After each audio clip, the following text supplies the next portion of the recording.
Working memory. Another type of brain training that is useful and that is backed by a lot of evidence is a brain training game Dual and Back. The Dual and Back test is an exercise that requires you to concentrate on a sequence of numbers or letters that are also changing color. Your job is to press a button when you notice a match or a repetition. So in the sequence 1, 2, 4, 7, 9, 10, 10, you would press the button because there were two 10s. Likewise, you would press the button during this sequence. It's a dual and back because you are looking for two things at once. 1, 2, 4, 7, 9, 10, 3, because the colors match. Here, n equals 1, so you are looking for matches that go back 1. But as the game progresses, the value of n increases. So if n equals 2, then you press the button when this happens.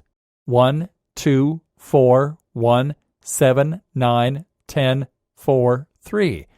And you ignored the two black numbers that were only spaced 1 apart.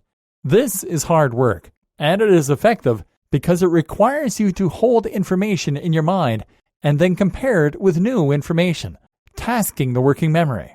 Playing chess also requires you to test your working memory, because you need to remember the positions of all the pieces on the board, and you need to think about possible positions several moves ahead. So, the working memory then is the part of the memory that you use to hold onto temporary information that you are currently working with. This allows you to manipulate that information, and it is highly important for a vast range of different tasks and different activities. But what's interesting is that working memory is actually a little more complex than we at first thought, and there may be even more useful ways to train it. A different way to look at working memory. So conventionally, we view working memory as a store where we keep information briefly, before moving it to short-term and then long-term memory. If you are asked to remember a phone number, then you place it in your short-term memory until you write it down. Psychologists used to describe the size of the working memory as being 7 plus minus 2, meaning that at the upper end, we can remember 9 pieces of information, and at the lower end, we can remember 5. So, if someone gives you a number 10 digits long, you shouldn't be able to remember it without assistance. It was also once thought that we had different modes for remembering this information. The visuospatial scratchpad, for instance, was what we used in order to picture the items in a room and remember their positions. Meanwhile, the phonological loop is what we use to remember acoustic information by, repeating it back to ourselves. More recent research, though, suggests that working memory might be a little more complex than that. That's because working memory appears to not have all that much in common with other types of memory at all. In fact, there doesn't seem to be a brain area associated with working memory, and instead, it seems that working memory works by internalizing our thoughts and visualizing them.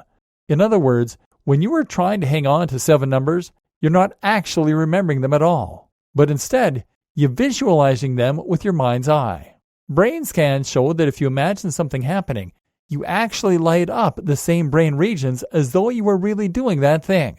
So for example, if you imagine playing football, you activate the areas of the motor cortex as though you were really kicking a ball. When you repeat numbers to yourself, areas of your auditory cortex light up. This is what working memory really is. It's not memory at all, but rather attention. The ability to internalize thought and then focus on that thought. And this makes working memory an incredibly important thing to train, because it corresponds to your ability to visualize and to juggle and manipulate information. It allows you to plan ahead. It allows you to picture the positions of other players on the pitch during sports. It allows you to juggle all the relevant information when in conversation to give the best response. It even allows you to manipulate a map in your mind's eye for improving navigation. In short, working memory is one of the key skills to enhance for better performance across the board. And because it actually amounts to visualization, that makes visualization itself worth practicing. And because it also amounts to concentration, that too is something you need to practice focusing on.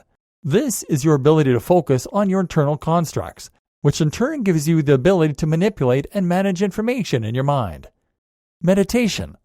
Meditation is one of the best things you can do to encourage more brain plasticity, and it has been shown in studies to increase cortical thickness and gray matter.